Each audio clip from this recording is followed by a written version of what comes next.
Hello guys, welcome back to my channel. I hope you all are well. आज का हमारा जो topic है वो है क्लासिफिकेशन ऑफ डाटा। पिछले लेक्चर में हम लोगों ने स्टडी किया था स्टैट्स का इनिशियल स्टेज, स्टैट्स की मॉडर्न स्टेज, स्टैट्स का मीनिंग में जिसमें हमें पढ़ा था सिंगुलर और प्लूरल। सिंगुलर जो डील करता है मेथड से और जो प्लूरल है वो न्यूमेरिकल स्टेटमेंट ऑफ फैक्ट से डील करता है। तो अब सिंगुलर सेंस में हम लोगों ने जब पढ़ा कि मेथड से डील करता है, किस चीज़ का मेथड, हमारे डाटा को कैसे कलेक्ट करना है, कैसे क्लासिफाई करना है, कैसे आगे इंटरप्रेट करना है, इस चीज़ के मेथड्स। तो सबसे पहले तो हम लोग कलेक्शन करते हैं डाटा, चाहे वो प्राइमरी सोर्स से हो या फिर सेकेंडरी सोर्स हो। प्राइमरी में क्या रहता है कि जब हम खुद जाके डाटा कलेक्ट करते हैं, और सेकेंडरी में क्या है जिसमें हम किसी का प्रीवियस डाटा का यूज़ करते हैं। जब दूसरा स्टेप आया क्लासिफिकेशन, वही क्लासिफिकेशन को आज हम स्टडी करेंगे कि हम अपने डाटा को कैसे क्लासिफाई कर सकते हैं, कैसे डिवाइड कर सकते हैं ताकि हम लोग उसे अच्छे से समझ सकें। तो सब बढ़ते हैं, क्या है classification of data. It is grouping of related facts into classes. जब हम रिलेटेड फैक्ट्स को एक ग्रुप में डिवाइड कर देते हैं तो वो हो जाता है क्लासिफिकेशन। हमने पढ़ा था कि जो स्टैट्स होती है वो डील करती है रिलेटेड फैक्ट्स। रिलेटेड फैक्ट्स का मतलब है ऐसी डाटा जो एक दूसरे से रिलेशन बनाए और जो जिससे हम कुछ ना कुछ कंक्लूजन निकाल सके। ये पढ़ा था हम लोगों ने स्टैट्स के मीनिंग में। तो जब हम रिलेटेड फैक्ट्स को किसी एक ग्रुप में डिवाइड कर देते हैं, किसी एक क्लासेस में डिवाइड कर देते हैं, वो हो जाता है क्लासिफिकेशन ऑफ डाटा। तो अब जैसे हम लोग क्या करते हैं, किसी एक सब्जेक्ट वालों की एक क्लास बना देते हैं, जैसे कंप्यूटर वालों की एक क्लास और आर्ट्स वालों की एक क्लास। तो हम लोगों ने क्या किया, सारे जो रिलेटेड फैक्ट्स हैं उनको एक ग्रुप में डिवाइड कर दिया ना, वही डील करता है क्लासिफिकेशन से। अब क्लासिफिकेशन के कुछ 4 मेथड्स हैं। 4 मेथड्स में फर्स्ट मेथड आपके पास ज्योग्राफिकल क्लासिफिकेशन ऑफ डाटा। अब ज्योग्राफिकल क्या कहता है, हम लोगों ने एसएसटी पढ़ी थी 10th तक। अब एसएसटी में एक ज्योग्राफी सब्जेक्ट भी पढ़ा था, उसी से डील करता है ज्योग्राफिकल। जब हम अपने डाटा को किसी एक लोकेशन के बेसिस पे, किसी एक पर्टिकुलर प्लेस के बेसिस पे अपने डाटा को डिवाइड कर देते हैं। अब क्या रहता है, data classified on the basis of location. जब हम अपने डाटा को किसी लोकेशन के बेसिस पे डिवाइड करते हैं वो होता है हमारे पास geographical classification of data. Like example है आपके पास कि हमारे पास कुछ स्टेट्स हैं, हमें पता है स्टेट्स हैं। अब स्टेट्स में मैंने 2 एग्जाम्पल लिए, एक पंजाब और एक हरियाणा। और डाटा जो है कि हमारे पास नंबर ऑफ फॉर्म्स कितनी है, पंजाब में हमारे पास नंबर ऑफ फॉर्म्स है 30 और हमारे पास हरियाणा में नंबर ऑफ फॉर्म्स है 20। तो मैंने क्या किया, अपना जो डाटा है, फॉर्म का जो डाटा है, तो मैंने उसको डिवाइड कर दिया किसी लोकेशन के बेसिस पे कि हमारी स्टेट वाइज डिवाइड कर दिया कि पंजाब में इतनी है और हरियाणा में इतनी है या किसी भी जगह पे इतनी है। तो जब मैं लोकेशन के बेसिस पे डिवाइड करती हूँ वो हो जाता है geographical classification of data. Second one जो है आपके पास है क्रोनोलॉजिकल। क्रोनोलॉजिकल में क्या रहता है, जब हम अपने डाटा को टाइम के अकॉर्डिंग डिवाइड करते हैं। टाइम के अकॉर्डिंग मतलब कि एक सीरीज़ में कि हमारे पास पहले कितनी थी, फिर अब कितनी है और फ्यूचर में कितनी होगी। तो ये क्या है, टाइम के अकॉर्डिंग जब मैं क्रोनोलॉजिकल ऑर्डर में सीरीज़ में लगाती हूँ वो होता है हमारे पास क्रोनोलॉजिकल क्लासिफिकेशन ऑफ डाटा। इसका एग्जाम्पल क्या है, जैसे मैंने कोई ईयर लिया कि 2010 में हमारे पास नंबर ऑफ फॉर्म्स थी 500। एक जगह पे 2010 में हमारे पास नंबर ऑफ फॉर्म्स थी 500 और 2011 में हो गई 600। तो मैंने किसके अकॉर्डिंग अपने डाटा को डिवाइड किया, टाइम के अकॉर्डिंग। अब जब टाइम के अकॉर्डिंग करते हैं तो क्या बन जाता है, chronological classification of data. Next आपके पास क्वालिटेटिव। नाम से पता चल रहा है जब हम अपने डाटा को किसी क्वालिटी के बेसिस पे डिवाइड करते हैं। क्वालिटी में जैसे कि कोई भी क्वालिटी, जैसे हमारा मेल हो गया, मतलब कोई particular feature, male female, intelligence के बेसिस पे या किसी भी चीज़ के बेसिस पे, क्वालिटी के बेसिस पे हम लोग डिवाइड करते हैं, वो होता है हमारे पास क्वालिटेटिव डाटा। अब जैसे मैंने बोल दिया कि मेरी एक क्लास है, क्लास में हमारे पास 20 बच्चे हैं, 20 बच्चों में से मेल है हमारे पास 5 और फीमेल है हमारे पास 15। तो मैंने क्या किया, क्वालिटी के बेसिस पे अपने क्लास को डिवाइड किया, तो वो क्या हुआ हमारे पास क्वालिटेटिव डाटा। नेक्स्ट जो सबसे इम्पॉर्टेंट टर्म है जो हमारे पास स्टैट्स में बहुत ज़्यादा बड़ा रोल प्ले करती है वो है हमारे पास क्वांटिटेटिव डाटा। क्वांटिटेटिव डाटा में क्या रहता है, जब हम अपने डाटा को ऐसे डिवाइड कर देते हैं जिनके ऊपर डायरेक्टली हम लोग क्वालिटेटिव मेजरमेंट अप्लाई कर सकते हैं। क्वांटिटेटिव मेजरमेंट अप्लाई कर सकते हैं। क्वांटिटेटिव में मतलब ऐसी चीज़ें जिनको हम लोग न्यूमेरिकल टर्म्स में काउंट कर सकते हैं, न्यूमेरिकल फॉर्म में हम लोग उसके ऊपर कुछ ना कुछ अप्लाई क्लासीफाई कर सकते हैं, काउंट कर सकते हैं, ऐसे डाटा होते हैं हमारे पास क्वांटिटेटिव डाटा। एक एग्जांपल है, जैसे मैंने क्या किया, देखो यहाँ पे तो मैंने फीचर्स में डिवाइड किया था कि मेल कितने हैं 5 और फीमेल कितने हैं 15। यहाँ पे मेरे पास क्या आया, क्वांटिटेटिव, तो क्वांटिटेटिव में मैंने वेट ले लिया। एग्जांपल लो तो वेट क्या हुआ, मैंने बोला कि मेरी क्लास में 40 से 50 बच्चे, मतलब ऐसे बच्चे क्या कितने हैं जिनका वेट जो है वो 40 से 50 है, तो कितने निकले 40। मैंने पूछा है ऐसे बच्चे कितने हैं जिनका वेट है 50 से 60, तो बोला 50 बच्चे। और मैंने पूछा कि ऐसे बच्चे कितने हैं जिनका वेट 60 से 70 है, तो आए हमारे पास 20 बच्चे। तो मैंने क्या किया, ऐसे डिवाइड किया जिनको मैं न्यूमेरिकल टर्म में अप्लाई कर सकती हूँ, जिनके ऊपर हमारे पास न्यूमेरिकल मेजरमेंट हम लोग कंप्यूट कर सकते हैं। जैसे वेट लिया हमने, ये भी न्यूमेरिकल फॉर्म में है, ये तो न्यूमेरिकल फॉर्म में होना ही था, मतलब जिसको मैं काउंट कर सकती हूँ। तो ये है आपके पास क्वांटिटेटिव फॉर्म ऑफ डाटा। अब जो क्वांटिटेटिव फॉर्म है वो फर्दर और जगह से और फॉर्म में क्लासीफाई की है, वो हम स्टडी करते हैं। अब जो आपके पास न्यूमेरिकल या फिर क्वांटिटेटिव सीरीज़ या क्वांटिटेटिव डाटा जो है वो फर्दर क्लासीफाई किया जाता है, और ये वाली क्लासिफिकेशन समझनी बहुत ज़्यादा इंपॉर्टेंट है, क्योंकि इन्हीं सीरीज़ के बेस पे आपके स्टैट्स के आगे प्रैक्टिकल सॉल्व होते हैं, आगे जो डाटा है उसे कंप्यूट किया जाता है। तो क्या है समझते हैं हम लोग। क्लासिफिकेशन ऑफ न्यूमेरिकल या फिर क्वांटिटेटिव डाटा दो तरह से क्लासीफाई किया है। एक है आपके पास इंडिविजुअल सीरीज़ और एक होता है आपके पास फ्रीक्वेंसी डिस्ट्रीब्यूशन। इंडिविजुअल सीरीज़ क्या कहते हैं, इंडिविजुअल का मतलब क्या होता है, एक मतलब एक अकेला, इंडिविजुअल का मतलब यही होता है। तो इंडिविजुअल सीरीज ऐसी सीरीज़ होती है जिनको मैं एक ऑर्डर में लगा देती हूँ, चाहे वो असेंडिंग हो या डिसेंडिंग हो। असेंडिंग डिसेंडिंग तो पता ही होगा आप लोगों को। असेंडिंग का मतलब क्या होता है, छोटे से बड़ा, और डिसेंडिंग का मतलब क्या होता है, बड़े से छोटा। तो जब मैं अपने एक कुछ डाटा को किसी एक सीरीज़ में, चाहे छोटे से बड़ा या फिर बड़े से छोटा, एक ऑर्डर में लगा देती हूँ, वो होती है आपके पास इंडिविजुअल सीरीज़। मोस्टली ये सीरीज़ जब हमारे पास कुछ लिमिटेड डाटा होता है, कम अमाउंट में डाटा होता है, तब ये सीरीज़ निकाली जाती है। जैसे कोई हमारे पास मेरी क्लास थी और क्लास में मैंने बोला कि स्टूडेंट्स के मार्क्स कितने आए। मैंने बोला कि हमारे पास 15 भी मार्क्स आए हैं, 16 भी आए हैं, 17 भी आए हैं, 18, 19, 20 ये आए हैं। और ये तो हमारे पास क्या हुआ, असेंडिंग ऑर्डर, और डिसेंडिंग ऑर्डर में क्या हुआ, बड़े से छोटा 20, 19 ये भी आए हैं। तो ये क्या हुआ, ये जब मैंने अपने डाटा को किसी एक ऑर्डर में लगा दिया, चाहे वो छोटे से बड़ा या बड़े से छोटा, तो वो बन गई हमारे पास इंडिविजुअल सीरीज़। दूसरी वे में हमने क्लासीफाई किया फ्रीक्वेंसी डिस्ट्रीब्यूशन। फ्रीक्वेंसी डिस्ट्रीब्यूशन को फर्दर दो पार्ट में क्लासीफाई किया है, एक होती है आपके पास डिस्क्रीट और एक होती है कंटिन्यूअस। देखो सबसे पहले तो दो हैं, इंडिविजुअल और फ्रीक्वेंसी डिस्ट्रीब्यूशन, और फ्रीक्वेंसी डिस्ट्रीब्यूशन को आगे दो टाइप में डिवाइड किया है, वो है आपके पास डिस्क्रीट और कंटिन्यूअस। तो डिस्क्रीट क्या कहती है, डिस्क्रीट ऐसे डाटा होता है जो शो करता है वैल्यू और उसकी फ्रीक्वेंसी। जैसे एग्जाम्पल के थ्रू समझते हैं। मैंने बोला कि मेरी जो क्लास में मार्क्स, कोई टेस्ट लिया मैंने और बोला कि हमारे पास 10 मार्क्स कितने बच्चों के आए हैं, तो 4 बच्चों ने हैंड रेज किया। मैंने पूछा कि 20 मार्क्स कितने आए हैं, तो उन्होंने बोला 5 बच्चों के। 30 कितने आए हैं, 3 बच्चों के, और 40 कितने आए हैं, 4 बच्चों के। तो ये क्या हुआ, जब मैंने अपने डाटा को फर्दर और थोड़ा सा एक्सपेंड कर दिया, थोड़ा सा और बढ़ा दिया, मैंने बोला कि मार्क्स और उसके बाद उसकी नंबर ऑफ फ्रीक्वेंसी, मतलब कितने अमाउंट में आए हैं, मतलब कितने जनों के आए हैं, हमारे पास नंबर ऑफ स्टूडेंट्स आ गए ना, तो ये क्या हुआ, फ्रीक्वेंसी।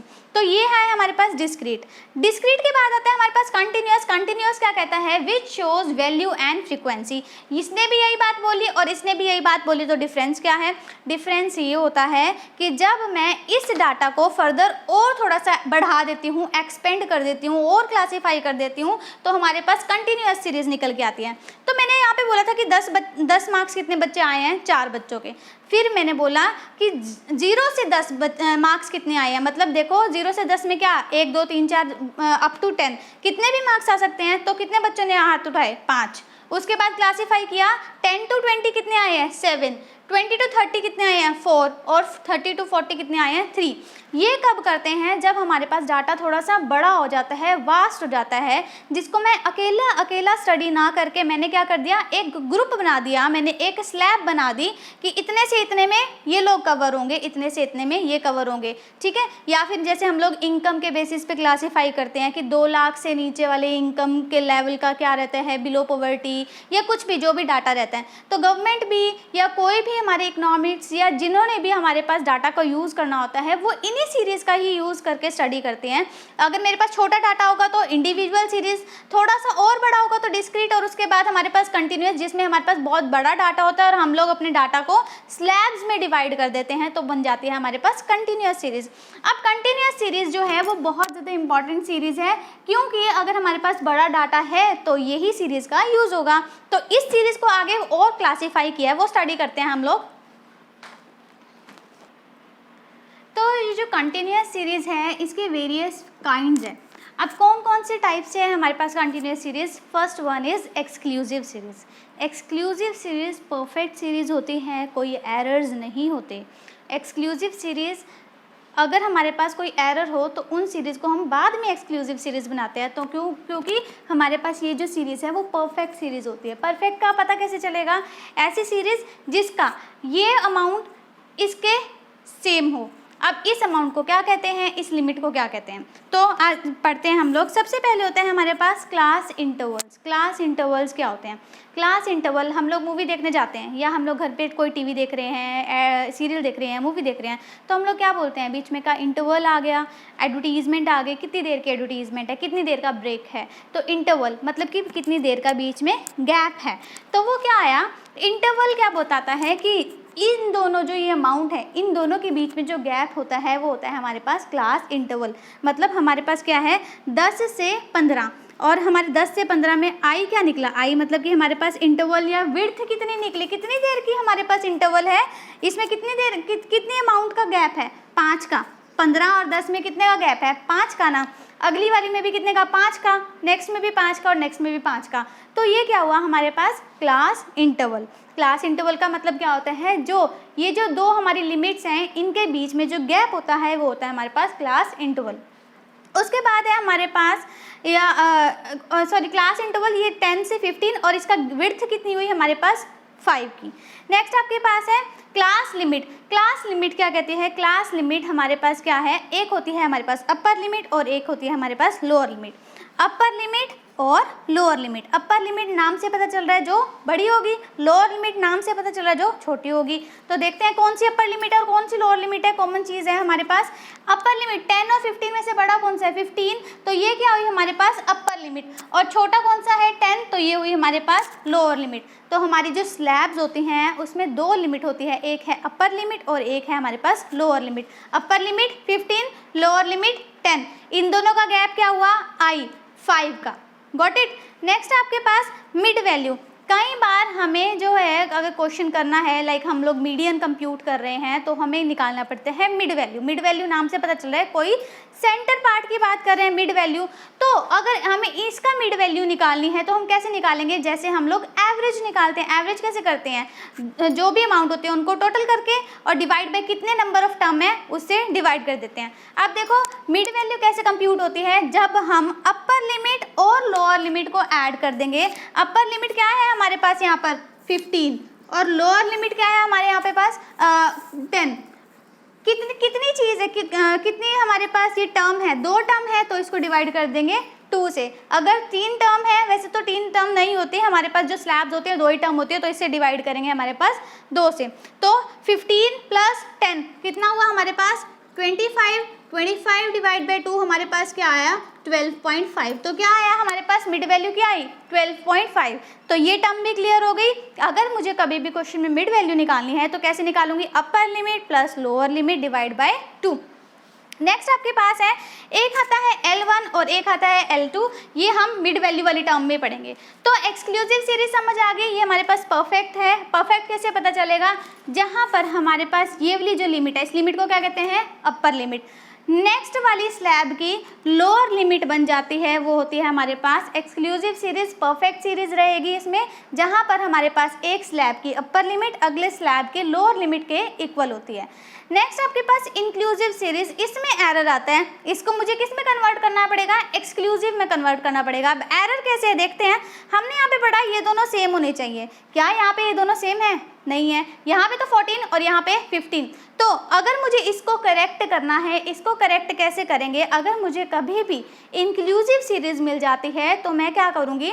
लोअर लिमिट में से 0.5 माइनस और अपर लिमिट में 0.5 प्लस। हमेशा याद रखना, इसमें से तो 0.5 माइनस और इसमें 0.5 प्लस, ताकि हमारी जो सीरीज़ है वो एक्सक्लूसिव सीरीज़ में कन्वर्ट हो जाए। वो कैसे करेंगे, अगर मैं 10 में से 0.5 माइनस करती हूँ तो क्या आता है, क्या आएगा, 10 में से 0.5 माइनस करेंगे तो 9.5 और 14 में 0.5 ऐड करेंगे तो क्या बन जाएगा, 14.5।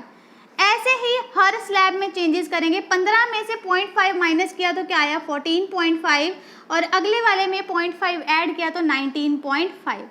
ऐसे ही नेक्स्ट वाले में 19.5, 24.5, नेक्स्ट लास्ट वाले में 24.5 और 30.5। अब देखते हैं हम लोग, क्या ये एक्सक्लूसिव सीरीज बन गई? हाँ बन गई, क्योंकि इसकी जो अपर लिमिट है अगले वाले स्लैब की लोअर लिमिट बन गई। मतलब कौन सी सीरीज में कन्वर्ट हो गई, एक्सक्लूसिव सीरीज में। मुझे अब कंप्यूटेशन करने में, मुझे आगे जो कैलकुलेशन करनी है अपने सम की, मुझे उसमें कोई भी परेशानी नहीं होगी, क्योंकि मैंने डाटा को एक पर्टिकुलर मैनेज कर दिया, उसे एक्सक्लूसिव सीरीज में कन्वर्ट कर दिया, जिसमें इसकी अपर लिमिट इसकी लोअर लिमिट के इक्वल हो गई। हमने इसके कैसे किया, ठीक 0.5 माइनस करके और 0.5 प्लस करके। Got it. नेक्स्ट आपके पास है ओपन एंडेड। ओपन एंडेड का मतलब क्या है, जिसका एंड जो है वो ओपन होगा। अब ओपन एंडेड कैसे करेक्ट करेंगे, जैसे यहाँ पे लिखा हुआ है लेस देन 5, लेस देन 5। अब लेस देन 5 कुछ भी हो सकता है, 4, 3, 2, 1 कुछ भी हो सकता है, 0 भी हो सकता है, मुझे नहीं पता। यहाँ पे मुझे पता है 5 to 10, 10 to 15, ये तो ठीक है। अब लास्ट वाले में क्या है, 15 अबव। अब मुझे ये भी नहीं पता 15 अबव कितना है। 15 अबव तो कुछ भी हो सकता है, क्योंकि हमारी काउंटिंग क्या होती है, इन्फिनिटी होती है, कोई एंड नहीं होता काउंटिंग का, तो हमारे पास 15 अबव कुछ भी हो सकता है। अब इसको कैसे करेक्ट करेंगे, इसको करेक्ट करने का भी एक तरीका है। अब मैं देखूंगी, इससे हेल्प लूंगी, ये जो मेरी 2 स्लैब्स हैं इनसे हेल्प लूंगी। इसमें कितने का गैप है, 5 का। इसमें कितने का गैप है, 5 का। मतलब कितने कितने की स्लैब रेट चल रही होगी, मतलब आई क्या होगा, आई क्या होगा, 5। तो मतलब इससे पहले भी कितने का गैप होगा, 5 का। लेस देन 5, 5 से लेस देन, और मैंने निकाला कि कितने का गैप होगा, 5 का गैप होगा। 5 से 10 में क्या, कितने का, 5 का गैप है। तो इसमें 5 में से 5 माइनस किया तो हमारे पास क्या आया, 0। ठीक है, और ये हमारे पास लेस देन 5, तो 5 तो है ही हमारे पास, 0 to 5। नेक्स्ट तो हमारे पास गिवन है 5 to 10, 10 to 15। अब लास्ट वाले में आए 15 एंड अबव, 15 से अबव कुछ भी। अब 15 से अबव कैसे पता चलेगा, जैसे हम लोगों ने यहाँ पे कंप्यूट किया 0, वैसे हम अबव में निकाल देंगे। कैसे, क्योंकि हमारे पास गैप कितने का चल रहा है, 5 का गैप चल रहा है ना, तो अगले वाले में भी 5 का ही गैप होगा। 15 में 5 और ऐड किया तो हमारे पास क्या आया, 20। अब ये सीरीज में मैंने किस में कन्वर्ट कर दी, एक्सक्लूसिव सीरीज में कन्वर्ट कर दी, जिसकी अपर लिमिट अगले वाले की लोअर लिमिट बन जाती है। तो ये सीरीज भी हमारी क्या हो गई, परफेक्ट सीरीज बन गई। नेक्स्ट, अब नेक्स्ट ऐसी सीरीज जिसमें हमारे पास ऐसी स्लैब्स नहीं दी होती, हमारे पास लिमिट वाली स्लैब्स नहीं दी होती, हमारे पास दिया हुआ है मिड वैल्यू। मैंने मिड वैल्यू कंप्यूट करना सिखाया आपको, कैसे करेंगे, अपर प्लस लोअर डिवाइड बाय 2। मतलब ये दिया हुआ है, मुझे निकालनी है ये स्लैब्स, तो कैसे करूँगी, फॉर्मूला क्या है, L1। L1 क्या होती है, लोअर लिमिट।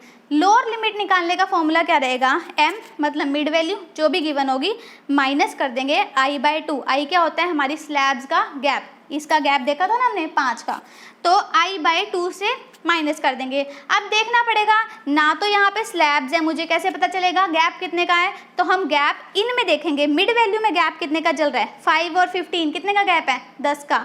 15 और 25 कितने का गैप है, 10 का। तो मेरे पास फॉर्मूला क्या है L1 निकालने का, L1 निकालने का जो फॉर्मूला है हमारे पास m माइनस i/2। अब m क्या है, m है 5, i क्या है, i मैंने अभी यहाँ पे बताया ना, इनका गैप देख लो, इसका गैप 5 और 15 का, 15 और 25 का गैप कितने का गैप है, 10 का। तो हमारे पास i क्या आया, 10 डिवाइड बाय 2। अब यहाँ पर देखा 5 माइनस 10 में से 10 डिवाइड बाई 2 क्या हुआ, 5। तो 5 माइनस 5 कितना हुआ, 0। तो मेरी लोअर लिमिट तो निकल गई 0। ऐसे ही मुझे अपर लिमिट भी कंप्यूट करनी है। अपर लिमिट को कंप्यूट करने के लिए हम लोग क्या करेंगे, L2 या फिर अपर लिमिट का फॉर्मूला क्या है हमारे पास, यहाँ पे माइनस किया था ना, क्योंकि हमें छोटे में जाना था। अब इसमें हम लोग प्लस कर देंगे, m प्लस i/2। m क्या है हमारे पास 5, क्योंकि इसी की अपर लिमिट निकालनी है, 5 प्लस आई कितनी है हमारे पास, आई है हमारे पास 10 डिवाइड बाय 2, तो 5 + 5 = हमारे पास क्या आ जाएगा 10। तो हमारे पास क्या आया 0 से 10 की स्लैब बनी। अब अगली तो हम बना ही देंगे क्योंकि कितने कितने का गैप है 10 10 का, 10 to 20 20 to 30। ना बनानी हो तो कंप्यूट भी कर लो, इसको करेक्ट करना हो चेक करना हो तो हम मिड वैल्यू से भी देख देंगे। अपर लिमिट प्लस लोअर लिमिट कितना हुआ 10 डिवाइड बाय 2 कितना आया 5, मतलब हमारी जो सीरीज है वो किस में कन्वर्ट हो गई, एक्सक्लूसिव सीरीज में कन्वर्ट हो गई आपकी। अब हम आगे क्वेश्चन कर सकते हैं। नेक्स्ट आपके पास है क्यूमुलेटिव सीरीज। अब क्यूमुलेटिव सीरीज क्या होती है, क्यूमुलेटिव सीरीज बेसिकली आपकी यूज होती है जब आपको मीडियन कंप्यूट करना होता है। मीडियन मीन मीडियन मोड भी करेंगे हम लोग, जिसमें हमारे पास एक मीडियन टर्म रहती है। मीडियन में हम लोग करते हैं क्यूमुलेटिव सीरीज की कंप्यूटेशन। क्यूमुलेटिव सीरीज कैसे कंप्यूट होगी, इसमें स्लैब्स में कोई कमी नहीं होती, लिमिट्स में कोई कमी नहीं होती, इसकी 10 10 है 15 15 है, कोई दिक्कत नहीं है। इसमें मुझे चेंज करना होता है फ्रीक्वेंसी में। फ्रीक्वेंसी कौन सी है, स्टूडेंट जहाँ पर गिवन है। तो इसमें कैसे करेक्ट करेंगे हम लोग, क्या करते हैं जब मुझे कभी भी CF कंप्यूट करना है, क्यूमुलेटिव फ्रीक्वेंसी कंप्यूट करनी है, तो कैसे करूँगी, जहाँ पर मेरे पास ये जो फ्रीक्वेंसी दी हुई है, पहली फ्रीक्वेंसी सेम 3, अगली वाली फ्रीक्वेंसी में ये वाली टर्म ऐड हो जाएगी। 8 + 3 कितना हुआ 11, 11 + 9 कितना हुआ 20, 20 + 4 कितना हुआ 24। देखो क्या रहेगा क्यूमुलेटिव सीरीज में आपके पास हम लोग फ्रीक्वेंसी को ऐड कर देते हैं। 3 इससे पहले तो कुछ नहीं है ना, तो 3 का 3, इससे बाद में क्या है 8, तो 3 + 8 11, 11 + 9 20, 20 + 4 24। अब इसको चेक करने का तरीका क्या है कि हमारी क्यूमुलेटिव फ्रीक्वेंसी ठीक है या नहीं। यहाँ पर जो इसका लास्ट पोर्शन रहेगा, लास्ट जो नंबर रहेगा CF का मतलब क्यूमुलेटिव फ्रीक्वेंसी का, ये हमारे पास हमेशा फ्रीक्वेंसी के टोटल के इक्वल होता है। ये जो लास्ट स्टेप है ये हमेशा फ्रीक्वेंसी के इक्वल होगा। क्यों इक्वल होगा, क्योंकि ये मैंने किससे बनाई है, ये मैंने इससे बनाई है। ये क्या है फ्रीक्वेंसी, फ्रीक्वेंसी को ऐड कर करके क्यूमुलेटिव फ्रीक्वेंसी बनाते हैं। और क्यूमुलेटिव फ्रीक्वेंसी यूज़ होगी आपके पास ज़्यादातर मीडियन में। तो आपके पास कंटिन्यूअस सीरीज के काइंड्स क्या हैं, exclusive, inclusive, open ended, mid value series, और लास्ट वन जो है आपके पास क्यूमुलेटिव सीरीज। तो आज हम लोगों ने क्या क्या पढ़ा कि हमारे पास क्लासिफिकेशन ऑफ डाटा कैसे करते हैं, 2 टाइप में डिवाइड करते हैं, 2 टाइप से हमारी 3 सीरीज निकल के आई, इंडिविजुअल, डिस्क्रीट और कंटिन्यूअस। उसके बाद हम लोगों ने कंटिन्यूअस को आगे डिवाइड किया। कंटिन्यूअस के हमारे पास अलग अलग 5 काइंड्स हैं, exclusive, inclusive, open ended, mid value और cumulative. I really hope you like my video. Please like, share and subscribe my channel. Thank you and have a nice day.